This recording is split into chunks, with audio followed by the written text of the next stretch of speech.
downloading everyone. In today's video, I'm going to show you here how you actually started to go and click on to save as a thing that is really satisfied with to save in a way where we are going about to save as PNG.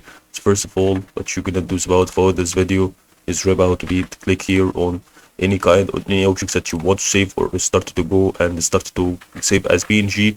That's gonna be really important to start to see this is really the square. It's really about to start to have something that we can start to extinguish and something over here.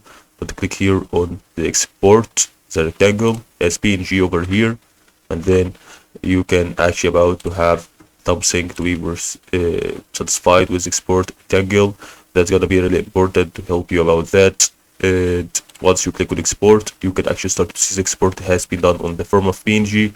That should be about downloaded over here, and that's all about to help you.